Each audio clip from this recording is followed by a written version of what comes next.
Galatian church in Galatians 3. It having begun in the Spirit, you started off by receiving from the Father, by receiving the supply of the Spirit. He said, do you not continue? Don't you realize that He's both the source and the sustenance? He's both the source and the source. He said, do you not continue in the flesh? So when you understand Him as the source and the sustenance, you will know that when you receive wealth from Him, you will also need Him to sustain that wealth in the purity of it, in the integrity of it. Else, it is possible that He was the source, but He's no longer the sustenance. That is what we see many times among believers. Like the parable of the prodigal son, the popular parable of the prodigal son, like that is Luke 15. Where he received the inheritance from the Father. So it was not about where he received it from. The source of that inheritance was clearly from the Father. But what was the problem? He neglected the dimension of the Father, who is supposed to be the sustenance. So he went into riotous living. Although he sourced out the inheritance from the Father, but he neglected the next dimension, that the Father, who is also supposed to be the sustenance. And for the Father to be the sustenance, we must remain under the authority of His Spirit. So he got the inheritance sourced from the Father, but he left the fold. He left the authority of the Father. He left the presence of the Father. And when you do that, you become responsible for the sustenance of it. And you may not necessarily lose that thing, but the bigger picture is the corruption of that thing. That's why we have many wealth among believers that have not been lost, but they have become corrupted. Because Satan many times will not take how he steals. Many times it's not by complete withdrawal, but the way he steals is by stealing the purpose, not necessarily the material. Did you hear what I said? He does not necessarily steal the reality from you or steal the possibility from you. No, how he steals, he rather steals the purpose.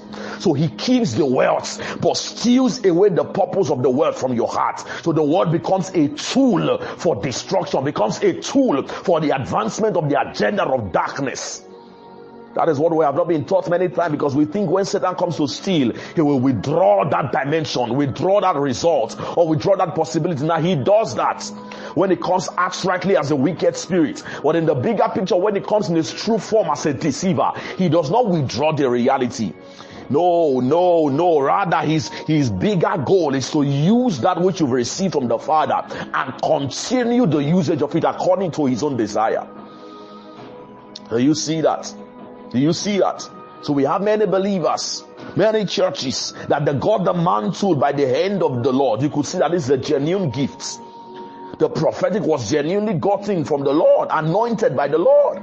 And Satan didn't steal the prophetic away from him. He didn't stop the flow. What did he do? Alright, he corrupted it. So such persons begin to prophesy by another spirit. That is the principle of what we call familiar spirits. Are we following? Are we following? Or you got a ministry from the Lord, but after a time you check, the first year they were fervently following the patterns laid by the scriptures. But after 3 years, Satan the thief has come, and he did not steal away the ministry.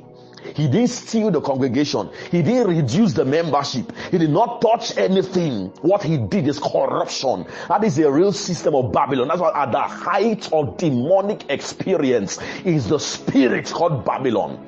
It calls him Babylon the Great. Now don't forget, even the Bible calls him Babylon the Great. The Great, that is the hallmark of the expression of the demonic realm. What is the mystery of Babylon? Remember, the Revelation calls it the mystery Babylon. So it means that if you are not aided by the Spirit of truth, you cannot decode the expressions of Babylon. You cannot decode it. It does not look bad. It does not look like what it is. Look at the principle in the book of Daniel. It said, and Belshazzar went and took the vessels from the temple and began to use it to drink wine. Now, Belshazzar did not destroy the vessels. Because when it comes to Babylon, Satan is not interested in really destroying the vessel. He's not interested in destroying the anointing, in stopping the mantle, in destroying the grace. No, rather he wants to use the vessel to drink wine. What does that mean? He wants to use that grace, that gift, to serve his own purpose.